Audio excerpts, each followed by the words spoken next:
നമസ്കാരം. നമ്മുടെ കൂടെയുള്ളത് രതീഷ് കൃഷ്ണൻ, JSK, സുരേഷ് ഗോപി, നമ്മുടെ കേന്ദ്രമന്ത്രി നായകനാവുന്ന, അനുപമ പരമേശ്വരൻ നായികയാവുന്ന ഒരു ഗംഭീര ചിത്രമാണ്.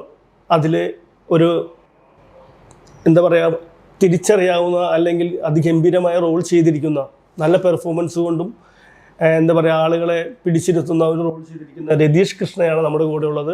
ഒട്ടുമിക്ക സിനിമകളിലും അത് എടുത്തെടുത്ത് പറയുന്നില്ല, പല പല കഥാപാത്രങ്ങൾ ചെയ്ത് ഒരുപാട് കഷ്ടപ്പെട്ട് സിനിമയിൽ എത്തിയിരിക്കുകയാണ്. അപ്പോൾ എല്ലാവരും തിരിച്ചറിയുന്നൊരു സിനിമയിൽ നല്ലൊരു കഥാപാത്രം ചെയ്തപ്പോൾ ആ സിനിമ പ്രതിസന്ധിയിലാണ്. ഇപ്പോൾ നമ്മുടെ കൂടെ അതിൻ്റെ വിശേഷങ്ങളും അതിലെ കാരണങ്ങളും സംസാരിക്കാനായിട്ട് രതീഷ് കൃഷ്ണ, വെൽക്കം. രതീഷ് കൃഷ്ണൻ, പലരും രതീഷ് കൃഷ്ണ എന്ന് പറയുന്നുണ്ട്. Actor Krishnan, Ratheesh Krishnan, James Bond എന്നൊക്കെ പറയുന്നത് അത് ട്രോളിനുള്ളതാണ്. അപ്പോൾ welcome to our channel, our team. അപ്പോൾ എന്തൊക്കെയാണ് ഈ പറയുന്ന സന്തോഷത്തിലാണ്, വേറൊന്നുമല്ല. JSK എന്ന് പറയുന്ന പ്രവീൺ നാരായണൻ കഥ എഴുതി സംവിധാനം ചെയ്ത ചിത്രം റിലീസിന് തയ്യാറായി ഓഡിയൻസിന് മുന്നിലേക്ക് എത്താൻ ആ സ്റ്റേജ് വരെ എത്തി എന്നുള്ളതിലുള്ള സന്തോഷം. കാരണം ഈ ഫിലിമുമായിട്ട് റിലേറ്റ് ചെയ്ത് കുറേ സ്ട്രഗിൾസ് ഉണ്ട്. അത് എല്ലാവരും പറയുന്ന കണക്ക് സിനിമയാകുമ്പോൾ സ്ട്രഗിൾസ് ഉണ്ടാവും, അത് പറയേണ്ട കാര്യമില്ല. എല്ലാവരും കഷ്ടപ്പെട്ട് തന്നെ എല്ലാം കറക്റ്റാണ്. പക്ഷെ ഓൾമോസ്റ്റ് ഒരു 10 or 11 സ്കെഡ്യൂൾസ് ഉണ്ടായിരുന്നു ഈ പടം കംപ്ലീഷനിലേക്ക് എത്താൻ. അപ്പോൾ the writer director his efforts are like, അതൊന്നും എക്സ്പ്ലെയിൻ ചെയ്ത് ഒരു ഇൻ്റർവ്യൂവിൽ പറയേണ്ട കാര്യങ്ങളല്ലാത്തത് കൊണ്ട് ഞാൻ പറയുന്നില്ലെന്നേ ഉള്ളൂ. ഒരു സിനിമയ്ക്ക് വേണ്ടി ഒരാൾ ഓടാവുന്നതിൻ്റെ മാക്സിമം അങ്ങേര് ഓടി. അങ്ങനെ ഓടി നടന്ന് കോർഡിനേറ്റ് ചെയ്ത് ഓരോന്നും വട്ടം എത്തിച്ച് റിലീസിൻ്റെ ലെവലിൽ എല്ലാം സെറ്റ് ചെയ്ത് ഒരു ഡേറ്റ് ഫിക്സ് ചെയ്തതിന് ശേഷം പുള്ളിയുടെ പറയുന്നു പുള്ളിയുടെ ക്യാരക്ടറിന്റെ പേര് മാറ്റണം. അല്ല, ഒരു കാര്യം ഞാൻ ചോദിച്ചോട്ടെ, ഇത് എത്ര നാളെ ഷൂട്ടിംഗ് തുടങ്ങിയത്? ഒരു പ്രോസസ്സ് കഴിഞ്ഞ് സെൻസർ കഴിഞ്ഞ് കുറച്ച് കാലമായി എന്ന് പറഞ്ഞാൽ ഒരുപാട് കാലം അങ്ങനല്ല. ഫസ്റ്റ് സ്കെഡ്യൂൾ കഴിഞ്ഞിട്ട് ഒരു ബ്രേക്ക് ഉണ്ടായിരുന്നു. അത് കഴിഞ്ഞ് അങ്ങനെ പല പല പോർഷൻസ് ആയിട്ടാണ് തീർന്നേക്കുന്നത്. എന്തുപറ്റി ജാനകി എന്നുള്ളൊരു പേര് ഇത്ര മാത്രം പ്രശ്നമാവാൻ കാരണം? അത് the audience or the public should be talking about that. എനിക്ക് വിവാദപരമായി സംസാരിക്കാനോ സംഭവം അല്ല, എങ്കിലും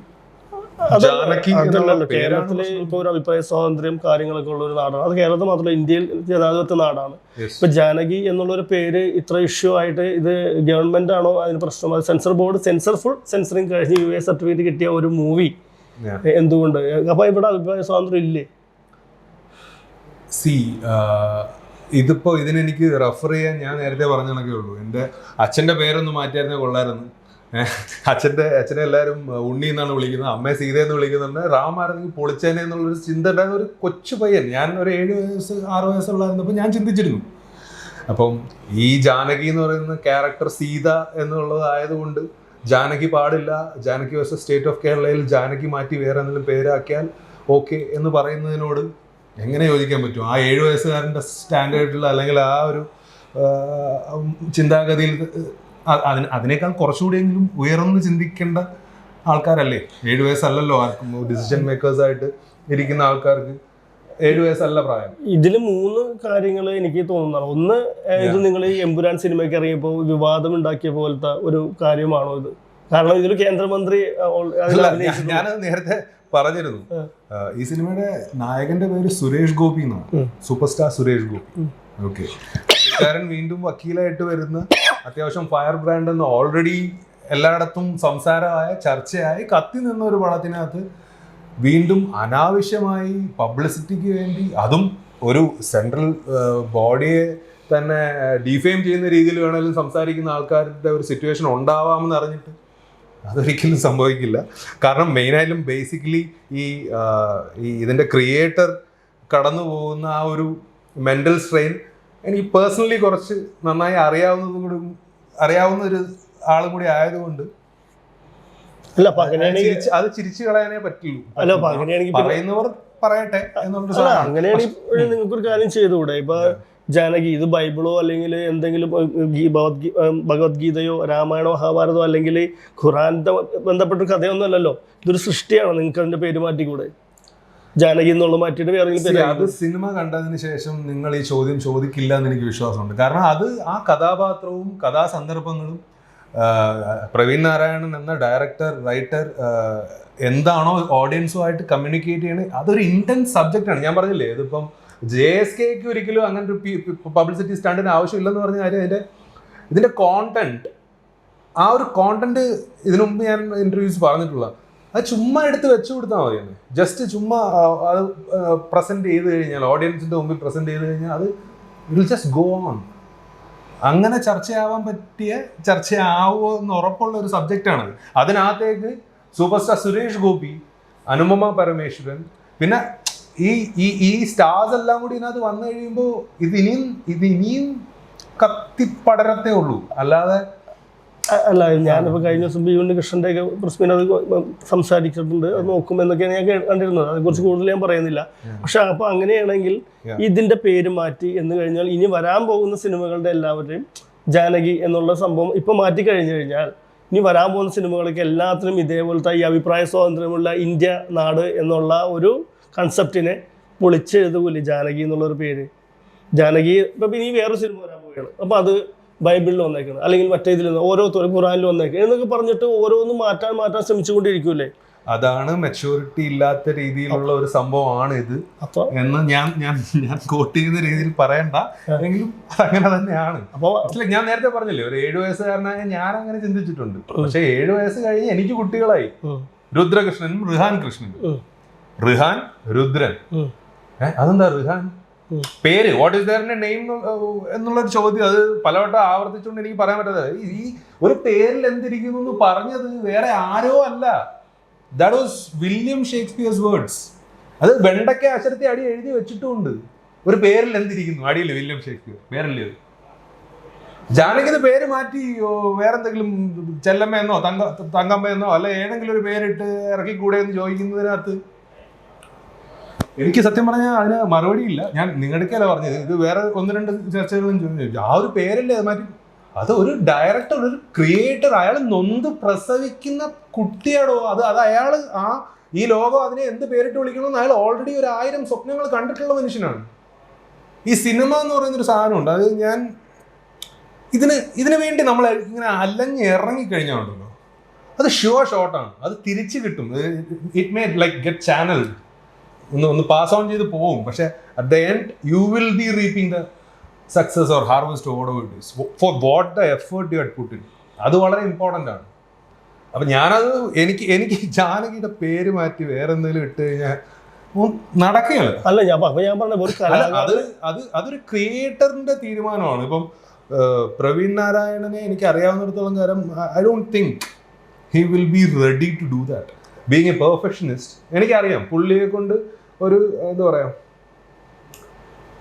പുള്ളി അങ്ങനെ പെട്ടെന്ന് സാറ്റിസ്ഫൈഡ് ആവത്തില്ല. ലൈക്ക് കുറച്ചുകൂടി ആ ഒരു ഇതാണ്.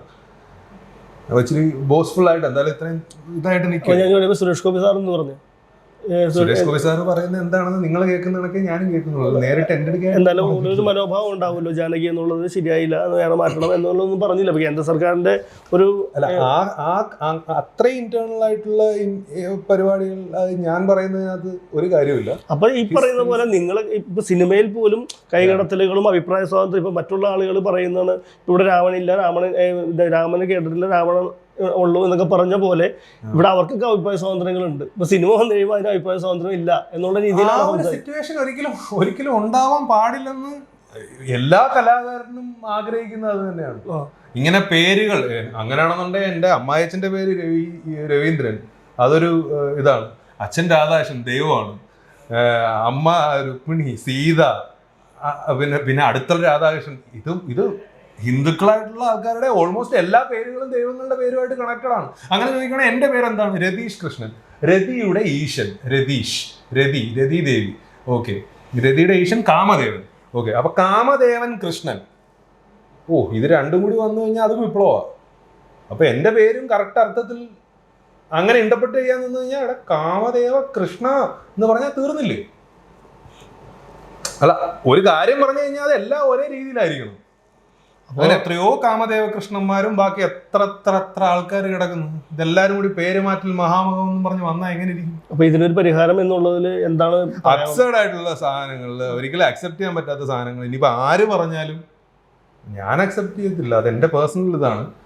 പക്ഷേ നമ്മളൊരു ഒരു ഒരു ഒരു ഒരു കൂട്ടായ ഒരു പ്രയത്നത്തിന്റെ ഭാഗമാകുമ്പോൾ ഇൻഡിവിജ്വൽ ഒപ്പീനിയൻസിനൊന്നും അവിടെ ഒരു സ്ഥാനവും ഇല്ല. സോ എല്ലാം നല്ലതിന് വേണ്ടി ആവട്ടെ, നല്ലതാവട്ടെ എന്നുള്ളൊരു പ്രാർത്ഥന മാത്രമേ ഉള്ളൂ. പിന്നെ ഞാൻ പറഞ്ഞില്ലേ, എനിക്കൊരു 100% എൻ്റെ ഉള്ളിലെ എൻ്റെ വിശ്വാസം എന്ന് പറയുന്നത് ഈ പറഞ്ഞ റിലീസ് ഡേറ്റിന് തന്നെ പടം ഇറങ്ങും. പ്രവീൺ നാരായണൻ എന്ന് പറയുന്ന റൈറ്റർ ഡയറക്ടർ അയാളെ ഏത് രീതിയിൽ അയാളുടെ ക്യാരക്ടറിനെ ഓഡിയൻസ് കാണണമെന്ന് ആഗ്രഹിച്ചോ അതേ രീതിയിൽ സംഭവിക്കും എന്ന് ഞാൻ ഉറച്ചു വിശ്വസിക്കുന്നു, പ്രാർത്ഥിക്കുന്നു. സിനിമ എന്റെ മാത്രമല്ല, ഈ സിനിമയായിട്ട് ബന്ധപ്പെട്ട് നിൽക്കുന്ന ഒരുപാട് പേരുടെ പ്രാർത്ഥനയാണ്. സിനിമ കണ്ടിരുന്നോ? റിവ്യൂ കണ്ടിരുന്നോ? സിനിമ ഫുൾ ആയിട്ട് ഞാൻ കണ്ടിട്ടില്ല. ഡബിങ് മാത്രം കണ്ടു. Dubbing area portions. അത് ഇപ്പോൾ ശരിക്കും പറഞ്ഞ് ഞാൻ കേട്ടത് കേരള സ്റ്റേറ്റിൻ വേഴ്സസ്, അത് ജാനകി കേരള സ്റ്റേറ്റിന് എഗെയിൻസ്റ്റ് ആയിട്ട് സംസാരിക്കുന്നു എന്നുള്ള രീതിയിലാണ് ആ സിനിമയുടെ പേര്. അപ്പൊ അതിന്റെ ഒരു വിവാദം ഉണ്ടായിട്ടുണ്ട് എന്നാണ് തോന്നുന്നു അല്ലേ? അത് അങ്ങനെയാണെന്നുള്ള ഒരു കൺഫർമേഷൻ എനിക്ക് കിട്ടിയിട്ടില്ല. പിന്നെ ഞാൻ അതിനെ കുറിച്ച് സംസാരിക്കുന്നത് ശരിയല്ല. അല്ല, സിനിമയ്ക്കകത്ത് വളരെ റിലേറ്റ് ചെയ്യാൻ പറ്റുന്ന, ഓഡിയൻസിന് റിലേറ്റ് ചെയ്യാൻ പറ്റുന്ന, സ്ത്രീകൾക്ക് റിലേറ്റ് ചെയ്യാൻ പറ്റുന്ന, വീട്ടിലെ പുരുഷന്മാർക്ക് റിലേറ്റ് ചെയ്യാൻ പറ്റുന്ന, ഓൾമോസ്റ്റ് എല്ലാവർക്കും, കേരളത്തിലുള്ള ആൾക്കാർക്കായാലും ഇന്ത്യയിലുള്ള ആൾക്കാർക്കായാലും എല്ലാവർക്കും റിലേറ്റ് ചെയ്യാൻ പറ്റുന്ന ഒരു കോണ്ടന്റ് ആണ് JSK. അതുകൊണ്ടാണ് ഞാൻ ഇച്ചിരി ഓവറായിട്ടാണേലും നമുക്കൊരു സാധനം ഇതേ കണക്കൊരു സംഭവം സംഭവിച്ചിട്ടുണ്ട് പണിയുടെ റിവ്യൂവിന്റെ സമയത്ത്. എനിക്ക് ഓർക്കുന്നുണ്ടോ, ഞാൻ ഇച്ചിരി കാരണം എനിക്ക് അതിന്റെ പൂജ സമയം പോലെ ഞാൻ ഉണ്ടായിരുന്നു. അപ്പൊ ഞാൻ പൂജ സമയത്ത് ജോയിച്ചെന്നെ കണ്ടിരുന്നു. എല്ലാം കണ്ട് പടം കണ്ടപ്പോ എനിക്ക് ഭയങ്കരമായിട്ട് വർക്ക് ആ ഒരു ഫീൽഡിൽ നിന്നിട്ട്. കാരണം ഞാൻ നമ്മുടെ ജോസഫിന്റെ ഡയറക്ടർ പപ്പേട്ടനെ ഞാൻ വിളിച്ച് ആദ്യം എനിക്ക് തോന്നുന്നു ജോസഫിന്റെ തലേന്ന് ഞാൻ പറഞ്ഞു, പപ്പേട്ട ഇതുവരെ ചെയ്തതിൽ ഏറ്റവും കിടിലം പരിപാടിയായിരിക്കും, വേറെ ലെവൽ പരിപാടിയായിരിക്കും എന്ന് പറഞ്ഞു. അത് വർക്കായി. അതിനുശേഷം ഞാൻ ഒരു സ്വപ്നം കണ്ടെന്ന് പറഞ്ഞ് പപ്പേട്ടനെ തന്നെ വിളിച്ചിട്ട് പറഞ്ഞു, മാമാങ്കം ഡയറക്റ്റഡ് ബൈ പത്മകുമാർ എന്ന് പറഞ്ഞ് ഇത് ഇങ്ങനൊരു സംഭവം എനിക്ക് കിട്ടി, നീ ഒന്ന് പോയാവിടുന്നു. അങ്ങനൊന്നും ഇല്ല, ഞാൻ ചെയ്ത് കൊടുക്കുന്നു എന്നുള്ള ഞാൻ ഒരു സൂപ്പർവിഷൻ പോലെ ഒരു അസോസിയേറ്റ് അല്ലെ കോ ഡയറക്ടർ എന്നുള്ള അല്ല എൻ്റെ ഇതിലൊന്നും അല്ലടാ എന്നുള്ള രീതിയിൽ പറഞ്ഞു. ഞാൻ പറഞ്ഞു എനിക്കറിയത്തില്ല, ഞാൻ ഇങ്ങനെ കണ്ടിരുന്നു എന്ന് പറഞ്ഞു. അപ്പോൾ അത് കഴിഞ്ഞ് ഫസ്റ്റ് ലുക്ക് പോസ്റ്റർ ഇറങ്ങിയ ഞാൻ പുള്ളിയെ വീണ്ടും വിളിച്ചിട്ടുണ്ടെങ്കിൽ നീ എന്തുവാടേ വേറെ വല്ല പരിപാടിയാണോ എന്ന് ചോദിച്ചു. കാരണം ഡയറക്ടഡ് ബൈ പത്മകുമാർ എന്നുണ്ട്. അങ്ങനെ ജോസഫ് സൂപ്പർ ഡ്യൂപ്പർ ഹിറ്റായിരുന്നു. അങ്ങനെ അബ്രഹാമിന്റെ സന്തതികളുടെ കാര്യവും അങ്ങനെ ഒരു സംഭവം ഉണ്ടായിട്ടുണ്ട്. പിന്നെ എന്നെ മമ്മൂക്ക ഇൻട്രൊഡ്യൂസ് ചെയ്യുന്നതായിട്ട് ഞാൻ സ്വപ്നം കണ്ടിട്ടുണ്ട്, അത് പറഞ്ഞിട്ടുണ്ട്. ഇതുവരെ നടക്കാതെ ഇരിക്കുന്ന ആ സ്വപ്നത്തിലുള്ളത് ഞാൻ മമ്മൂക്കയുടെ വീട്ടിൽ നിന്ന് ഫുഡ് കഴിക്കുന്നത് കണ്ടിട്ടുണ്ട്, അതുവരെ നടന്നിട്ടില്ല. നടക്കുമായിരിക്കും, എനിക്കറിയില്ല. അങ്ങനെ നോക്കുകയാണെന്നുണ്ടെങ്കിൽ ഈ പടത്തിന്റെ ഒരു സംഭവം സക്സസ് വൈബ് വരെ വിഷ്വലി നമുക്ക് കിട്ടുന്നുണ്ട്. അല്ല, ഇച്ചിരി എക്സാജറേറ്റഡ് ആയിട്ട് തോന്നുന്നവർക്ക് അങ്ങനെയാണ്. പക്ഷെ എൻ്റെ പോലെ ഒരുപാട് പേരുണ്ട്. എനിക്ക് വോയിസ് നോട്ടുകൾ വരുന്നത് അത് ആ പറഞ്ഞ കാര്യം കറക്റ്റ് ആയിരുന്നു കേട്ടോ. അപ്പം അത് മറ്റേതെങ്ങനെ ഡേറ്റ് ഓഫ് ബർത്തും ജനിച്ച സമയവും വെച്ചിട്ട് 1-2 ഫ്രണ്ട്സിൻ്റെ ചുമ്മാ ചില കാര്യങ്ങൾ പറഞ്ഞ എന്നെ സിനിമാ ലോകത്തെ കാണിപ്പയൂരെന്നും പറഞ്ഞ് എത്ര ട്രോൾ നീ കണ്ടിട്ടില്ലേ? എനിക്ക് എത്ര ട്രോൾ വന്നിട്ടുണ്ട് ആ സമയത്ത്. അങ്ങനെ കുറെ. അപ്പൊ എനിക്കൊരു ഗട്ട് ഫീൽ പരിപാടി, ഇത് ഗട്ട് ഫീൽ ഒന്നും അല്ലടോ, ഇത് ഞാനിതിന്റെ ഭാഗം കൂടിയാണ്. എനിക്ക് ഓൾറെഡി നമുക്ക് അറിയാം. പിന്നെ ദൈവം, ജനങ്ങൾ എല്ലാവരും കൂടി ഉള്ള ഒരു സംഭവമാണല്ലോ ഒരു സിനിമ എന്ന് പറയുമ്പോൾ. ഒരു മാജിക്കാണ് സംഭവിക്കുന്നത്. ആ മാജിക്ക് സംഭവിക്കാൻ വേണ്ടി വെയിറ്റിംഗ് ആണ്, അത്രേ ഉള്ളൂ. അല്ല ഒരിക്കലും ഇങ്ങനെ തള്ളി മറിച്ചിട്ട് പടമോ ഒന്നുമില്ല. പടം കണ്ടു കഴിയുമ്പോൾ നിങ്ങൾ തന്നെ അത് പറയും, അത്രേ ഉള്ളൂ. ആ ഒരു കോൺഫിഡൻസ് എനിക്കുണ്ട്. അപ്പൊ ഈ സിനിമയുടെ കാര്യം ഓക്കെയാണ്. അപ്പൊ ഇതിനു മുമ്പ് ഏത് സിനിമയൊക്കെ ചെയ്തിട്ട് പുതിയ അനുഭവങ്ങൾ, കാര്യങ്ങൾ അങ്ങനെ എന്തെങ്കിലും? ഞാൻ റീസെന്റ് ആയിട്ട് ഒരു ചെറിയ തമിഴ് പടത്തിൽ ലീഡായിട്ട് ചെയ്തു. അത് റിലീസ് റെഡിയായി നിൽക്കുകയാണ്. ഡബിങ്ങും അതിൻ്റെ ഓഡിയോ ഫംഗ്ഷൻ പരിപാടികളൊക്കെ ഉണ്ടായിരുന്നു കോയമ്പത്തൂർ. അവിടെ അത് കഴിഞ്ഞിട്ട് നിൽക്കുന്നു. പിന്നെ ലീഡായിട്ട് ഇപ്പോൾ ഇവിടെ ഷൂട്ട് നടന്നുകൊണ്ടിരിക്കുന്ന ഫ്രഞ്ച് കിസ് എന്ന് പറഞ്ഞ് പൃഥ്വിരാജ് വാസു എന്ന് പറയുന്ന ഡയറക്ടർ, പുള്ളി എന്നെ വെച്ചിട്ട് ഒരു എന്നെയും മെറിൻ എന്ന് പറയുന്ന ആർട്ടിസ്റ്റിനെയും കൂടി വെച്ചിട്ട് ഒരു ആഡ് ഫിലിം ചെയ്തിട്ടുണ്ടായിരുന്നു. അത് കഴിഞ്ഞിട്ട് പുള്ളിയുടെ ഫസ്റ്റ് ഡയറക്ടോറിയൽ ഡെബ്യൂട്ടാണ്. As a writer and director. French kiss എന്നാണ് ടൈറ്റിൽ. ഹരിത പറക്കോടാണ് ലീഡായിട്ട് ചെയ്യുന്നത്. പിന്നെ അനാർക്കലി മരിക്കാരുടെ അമ്മ ലാലി ചേച്ചിയിൽ ചേച്ചിയുണ്ട്, കുറേ ആർട്ടിസ്റ്റുകളുണ്ട്. അതിൻ്റെ പരിപാടികൾ നടന്നുകൊണ്ടിരിക്കുന്നു. ഫസ്റ്റ് ഷെഡ്യൂൾ കഴിഞ്ഞു, സെക്കൻഡ് ഷെഡ്യൂൾ വെയിറ്റ്. ഇപ്പോൾ സിനിമകൾ നടക്കുന്ന സമയത്ത് ത്രൂ ആയിട്ട് ഒരു സെറ്റിൽ നിന്ന് വേറെ സെറ്റിലേക്ക് അങ്ങനെയുള്ള ചാൻസുകളൊക്കെ അതിനെക്കുറിച്ചൊക്കെ എന്താണ് പറയാനുള്ളത്? ഇല്ല, ഞാൻ കുറച്ച് ഈ സിനിമ അബ്രാമിൻ്റെ സന്തതികൾ നമുക്കറിയത്തില്ല. ആ സമയത്ത് നമ്മൾ ഇങ്ങോട്ട് വന്നപ്പം നമ്മളെന്തോ വലിയ സംഭവമാണ്, ഇപ്പോൾ ഉടനെ ലൈക്ക് കിക്കാസ് പരിപാടിയാണെന്നുള്ളത് ഒരു മിഥ്യാധാരണയൊക്കെ നമുക്കുണ്ടായിരുന്നു. പിന്നെ ചാനൽ ചെയ്ത് പോയ കുറേ പരിപാടികളുണ്ട്. എന്ന് പറഞ്ഞാൽ എല്ലാം പറ്റുമല്ലോ, എഴുതും, പാട്ട്, തിരക്കഥ, അപ്പം ഇതൊന്നുമില്ല.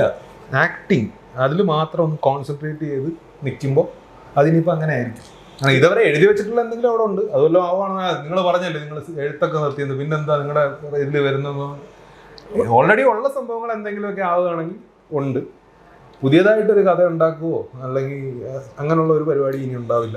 ഇപ്പൊ ഏതെങ്കിലും പടം പ്രൊഡ്യൂസ് ഒക്കെ ചെയ്തോ? അല്ലെ, പ്രൊഡ്യൂസ് ചെയ്തോ? ഇല്ല, ഞങ്ങൾ ടെക്കി ബ്രെയിൻ ഫിലിംസ് എന്ന് പറഞ്ഞ് ടെക്കീസ് ആയിട്ടുള്ള ഞങ്ങൾ കുറച്ച് പേര് സോഫ്റ്റ്വെയർ എഞ്ചിനീയേഴ്സ് ആയിട്ടുള്ള ഒരു സോഫ്റ്റ്വെയർ കമ്പനി വർക്ക് ചെയ്തുകൊണ്ടിരുന്ന സമയത്ത് ഞാൻ സ്റ്റാർട്ട് ചെയ്തൊരു പരിപാടിയാണ് ടെക്കി ബ്രെയിൻ ഫിലിംസ് എന്ന് പറഞ്ഞ്. ഞങ്ങൾ ഷോർട്ട് ഫിലിംസ്, ആഡ് ഫിലിംസ് ഒക്കെ ചെയ്ത് അങ്ങനെ അത് ബാംഗ്ലൂർ മിററിലും ടൈംസ് ഓഫ് ഇന്ത്യയിലും ഒക്കെ വന്നിട്ടുള്ളതാണ് ഞങ്ങളെക്കുറിച്ചുള്ള ആർട്ടിക്കിൾസ്. ആ സമയത്ത് അങ്ങനെ ഒരു 10 ഷോർട്ട് ഫിലിം കഴിഞ്ഞിട്ട് സിനിമ എന്നൊക്കെ ഉറപ്പായിട്ടും പ്ലാൻ ചെയ്ത് ഇരുന്ന സമയത്താണ് ഇതെല്ലാം സംഭവിക്കുന്നത്. അപ്പം കുറച്ച് നേരത്തെ നമുക്ക് കാരണം കുറച്ച് നേരത്തെ സിനിമയിലേക്ക് എത്തി എന്നുള്ളതേ ഉള്ളൂ. എന്തായാലും ഞാനിവിടെ എത്തിയേനെ എന്നുള്ള കാര്യമുണ്ട്. മേ ബി ഒരു 10 കൊല്ലം കൂടി എടുത്തേനെ. JSK കഴിഞ്ഞ് വേറെ അടുത്ത മൂവീസ് എന്തെങ്കിലും വരാനുണ്ടോ? അതോ JSK ഞാൻ മറ്റേ ഇന്റർവ്യൂവിൽ ഇരുന്നപ്പോൾ ഞാൻ പറഞ്ഞ ഒന്ന് വിളിച്ച് കൺഫർമേഷൻ മേടിച്ചിട്ട് പറയാം. ഞാൻ ഒരു കന്നഡ സൂപ്പർ സ്റ്റാറിൻ്റെ പടം ഉണ്ട്. അത് ഇമ്മീഡിയറ്റ് ഷൂട്ട് ഉള്ള ഒരു പരിപാടിയാണ്. എൻ്റെ ഡയറക്ടറുമായിട്ടൊക്കെ നല്ല കണക്ഷനാണ്. ഡെയിലി ഓൾമോസ്റ്റ് ഡിസ്കഷനും കാര്യങ്ങളൊക്കെ ഉണ്ട്. ഞാൻ ഇതുവരെ എടുത്തതിൻ്റെ ഔട്ട് ഞാൻ കുറച്ച് കണ്ടു. KGF ലെവൽ അതിന് മുകളിലുള്ളൊരു പരിപാടിയാണ്. ബാക്കി ഡീറ്റെയിൽസ് പതുക്കെ ഞാൻ പറയാം. എന്തായാലും ഞാൻ നല്ല ഹാപ്പിയാണ്. അപ്പോൾ ഞാൻ ഇന്ന് പുള്ളിയെ വിളിച്ച് ചോദിച്ചിട്ട് അടുത്തതിനകത്ത് പേര് ഉൾപ്പെടെ പറഞ്ഞോട്ടെ എന്ന് ചോദിച്ച് പെർമിഷൻ മേടിച്ചിട്ടാണെങ്കിൽ ഞാൻ പറയാം. അല്ലെങ്കിൽ ചിലപ്പോൾ പുള്ളി ആ മെയിൻ സൂപ്പർ സ്റ്റാർ ഇതുവരെ അറിഞ്ഞിട്ടില്ലെങ്കിൽ ഇതേത് യവൻ എൻ്റെ കൂടെ എപ്പോ എന്ന് ചോദിച്ചാൽ തീർന്നില്ലേ. അതാണ്. അപ്പോൾ ഡയറക്ടറിന്റെ പെർമിഷൻ എടുത്തിട്ട് മലയാളത്തിൽ ഇപ്പോൾ എങ്ങനെയുള്ള സിനിമകളാണ് ഇനിയിപ്പോൾ അടുത്ത് വരാൻ പോകുന്നതും കാര്യങ്ങളൊക്കെ ആയിട്ടുള്ള? എനിക്ക് ആക്ച്വലി ആ ഒരു കാര്യം കൂടി പറയാം. നടക്കുന്നവരെ പറയുന്നതൊക്കെ പറയും. എനിക്കൊരു ആർട്ടിസ്റ്റിൻ്റെ ഡേറ്റ് ഉണ്ട്. ഞാൻ കഥ എഴുതി സംവിധാനം ചെയ്യുന്ന ആദ്യ സിനിമ അതായിരിക്കും. അത് ഇപ്പോൾ ഉടനെ ഉണ്ടാവും എന്ന് ഞാൻ പറയുന്നില്ല. അതിൻ്റെ വർക്കും റീവർക്കും പരിപാടികളൊക്കെ ആയിട്ട് ആ ആർട്ടിസ്റ്റുമായിട്ട് എൻഗേജ്ഡ് ആയിട്ട് നിൽക്കുകയാണ്. അപ്പോൾ ഈ വർഷം എന്തായാലും എൻ്റെയും കൂടി വർഷമായിരിക്കും എന്നെനിക്ക് വിശ്വാസമുണ്ട്. എങ്ങനെയാണ്, ആക്ഷൻ സിനിമയാണോ അതോ കൊമേഴ്ഷ്യൽ? അത് കംപ്ലീറ്റ്ലി ഒരു മലയാളിക്കൊരു ട്രീറ്റ് ആയിരിക്കും. മാസ് എന്നുള്ളൊരു സാധനമൊന്നുമല്ല, മലയാളിക്ക് മലയാളിത്തം നിറഞ്ഞൊരു സിനിമയായിരിക്കും. അറ്റ് ദ സെയിം ടൈം എല്ലാ ചേരുവകളും ഉള്ള ഒരു വിഭവസമൃദ്ധമായ ലാലേട്ടനായിട്ട് ഇങ്ങനെ മറ്റേ എന്താ പറയുക, ഡിന്നർ കഴിക്കുന്നതും ലഞ്ച് കഴിക്കുന്നതും സ്വപ്നം കണ്ടോ? ഇല്ല. ലാലേട്ടനായിട്ട് ഒരു പടം അഭിനയിക്കും എന്ന് എനിക്കൊരു വിശ്വാസമുണ്ട്. അത് എത്രയും പെട്ടെന്ന് നടക്കട്ടെ. ലാലേട്ടൻ മാത്രമല്ല, എല്ലാവരുമായിട്ടും അഭിനയിക്കുന്നുണ്ട്. കാരണം ഞാൻ ഫഹദുമായിട്ട് കോമ്പിനേഷൻ ചെയ്തിട്ടുണ്ട് ട്രാൻസ്ല. ജൂനിയർ ആർട്ടിസ്റ്റ് ആണെങ്കിലും ആ ഒരു ഒറ്റ ഡയലോഗിൻ്റെ ഇതാണ്. അത് എനിക്ക് ഈ ഒരു ഇന്റർവ്യൂ പറഞ്ഞത് വേറെ ഇന്റർവ്യൂ പറയാൻ പാടില്ല. അങ്ങനെ ഉണ്ടല്ലേ ആൾക്കാർക്ക്? അങ്ങനെയൊന്നുമില്ല, എല്ലാ ഇന്റർവ്യൂലും പറയാം. അങ്ങനെയാണെന്നുണ്ടെങ്കിൽ ഇച്ചിരി SP ആണ്, സ്വയം പൊങ്ങൽ സാധനം. സി, ഞാൻ ഒരു ഡയലോഗാണ് പറയുന്നത്. ഗവൺമെന്റിന് കൊടുക്കാനുള്ള royalty, overheads and still we had made a profit of 250 crores എന്നുള്ള single take okay ഡയലോഗിൽ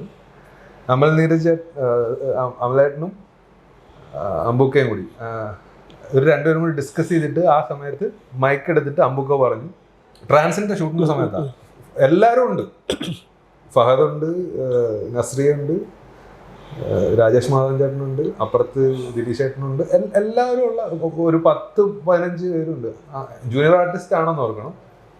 Ratheesh dialogue delivery dialogue delivery that was perfect എന്ന് പറഞ്ഞു. അയ്യോ അപ്പം കിട്ടിയൊരു സാധനമുണ്ട്. അപ്പം അതുപോലുള്ള എക്സൈറ്റ്മെന്റ് തരുന്ന പരിപാടി JSKയിലും സംഭവിച്ചിട്ടുണ്ട്. റിലീസിന് ശേഷം അത് പറയാം. ഇപ്പൊ പറഞ്ഞു കഴിഞ്ഞാൽ ആ സമയത്ത് പറയുമ്പോൾ ഒരു പഞ്ചാണത്. അതുകൊണ്ട് ട്രാൻസിന്റെ ഇടയിൽ സംഭവിച്ച ഇത് തന്നെ. പിന്നെ അമലേട്ടൻ പുള്ളിയാണ് എനിക്കിത് ബാക്കിൽ മുടിയൊക്കെ വെച്ച് കെട്ടി പോണിറ്റയിൽ വെച്ച് കൊടുക്കാൻ പറഞ്ഞ അമലേട്ടനാണ്. അത് കഴിഞ്ഞ് ഈ പരിപാടി നടന്നപ്പോൾ ഇവർ രണ്ടുപേരും ഡിസ്കസ് ചെയ്തിട്ട് വായിക്കൂടി ഇനി റീടേക്കോ എന്തെങ്കിലും പരിപാടി അങ്ങനെ വരുമെന്ന് വിചാരിച്ച സമയത്ത് ഈ സാധനം ദാറ്റ് വാസ് പെർഫെക്റ്റ് എന്ന് പറഞ്ഞപ്പോൾ അതൊക്കെ വലിയ അതേക്ക് പല കാര്യങ്ങളും സംഭവിച്ചിട്ടുണ്ട് JSKയുടെ സെറ്റിൽ. JSKയുടെ സെറ്റിൽ സുരേഷ് ഗോപി ചേട്ടനായിട്ടുള്ള ഒരു എങ്ങനെയുണ്ട്? വളരെ നല്ല കോമ്പിനേഷൻ സീൻ ഉണ്ടായിരുന്നു. കോമ്പിനേഷൻ സീൻ ഉണ്ടായിരുന്നു. എങ്ങനെയുണ്ടായിരുന്നു? വളരെ നല്ല ഇതായിരുന്നു. എങ്ങനെയുണ്ട് സുരേഷ് ഗോപി ചേട്ടൻ? മറ്റേ ഞാൻ കുറച്ച് കൂടുതൽ കാര്യങ്ങൾ അടുത്ത റിലീസിന് ശേഷം പറയാം. ചിലപ്പോ ആൾക്കാരെല്ലാം കൂടി ട്രോളി ഞാൻ കണ്ടിട്ടുണ്ട്. അതുകൊണ്ടാണ് നമ്മുടെ മുമ്പിലുള്ള ആൾക്കാർക്ക് എങ്ങനെയാണ് സംഭവിച്ചതെന്ന് നമ്മൾ അറിയുന്നുണ്ട്. പല കാര്യങ്ങളും പറയാൻ വന്നിട്ട് എൻ്റെ ഇച്ചിരി ഹൈപ്പർ ആക്റ്റീവ് ആണല്ലോ ഞാൻ. അപ്പൊ ആ ഒരു എക്സൈറ്റ്മെന്റിൽ പറയാനായിട്ട് ഇങ്ങനെ വന്നിട്ട് വേണ്ട. അത് ഇടയ്ക്കിടയ്ക്ക് ഞാൻ മോതിരത്തിൽ പിടിക്കുന്നത് നോക്കിയാൽ മതി. അതാണ് സാധനം. സുരേഷ് ഗോപി ചേട്ടനായിട്ടുള്ള കോമ്പിനേഷൻ സീനൊക്കെ അതിനെ പറ്റി ഒന്നും പറയാനുള്ള അല്ല, വളരെ നല്ല. അത് തിയേറ്ററിൽ കാണുമ്പോൾ എനിക്ക് വീണ്ടും വീണ്ടും കാണണമെന്ന് ആഗ്രഹമുള്ള സാധനം. കാരണം അത് ഞാനേ അല്ല. വേറെ ഒരു സിനിമയിൽ ഞാനായിട്ടല്ല എങ്കിലും ഇത് ഒട്ടും ഞാനല്ലാത്തൊരു സാധനം. അത് എന്തെങ്കിലും പറഞ്ഞ സുരേഷ് ആക്ടിങ് കണ്ടിട്ട് പറഞ്ഞു പ്രകടിപ്പിച്ചു. അങ്ങനെയൊക്കെ സിറ്റുവേഷനായി. അപ്പം എന്തായാലും ഒന്നില്ലെങ്കിൽ എന്ന് പറയാ ജനാധിപത്യം വിജയിക്കട്ടെ, അല്ലെങ്കിൽ സിനിമ വിജയിക്കട്ടെ. അതെ. അത് പറഞ്ഞപ്പോ കറക്റ്റ് സുരേഷ് ചേട്ടനാണ് സത്യമേവ ആ സാധനമൊക്കെ എന്റെ മനസ്സിൽ പുള്ളിയല്ല വേറൊരു ഫേസ് ഇല്ല കേട്ടോ. ഇതുപോലുള്ള സംഭവം സെൻസർ ബോർഡ് വിജയിക്കട്ടെ, ആര് വിജയിച്ചാലും സിനിമ പുറത്തിറങ്ങട്ടെ, അതാണ് എനിക്ക് പറയാനുള്ളത്. കാരണം പറഞ്ഞ പോലെ സത്യമേവ ജയതേ. ഈ അഭിപ്രായ സ്വാതന്ത്ര്യമുണ്ട് എന്ന് പറഞ്ഞിട്ട് അത് പറച്ചിൽ മാത്രമേ ഉള്ളൂ. എല്ലാത്തിലും കൈകടത്തലുകളാണ്. അഭിപ്രായം പറഞ്ഞതിന് പ്രശ്നമാണ്, അഭിപ്രായം ചെയ്യാൻ പോകുന്നത് ഇതിലാണ്. എന്തായാലും മറ്റുള്ളവർക്ക് അഭിപ്രായം പറയാൻ അവസരം കൊടുക്കുന്ന പോലെ തന്നെ സിനിമയിലും അഭിപ്രായം പറയാൻ അവസരം കൊടുക്കൂ എന്നാണ് എനിക്ക് പറയാനുള്ളത്. എന്തായാലും വീണ്ടും രതീഷ് കൃഷ്ണൻ ആക്ടർ രതീഷ് കൃഷ്ണൻ കൃഷ്ണൻ അല്ല കൃഷ്ണൻ. Okay, thank you. മൊത്തത്തിൽ പോളി. ശരി, താങ്ക്സ്.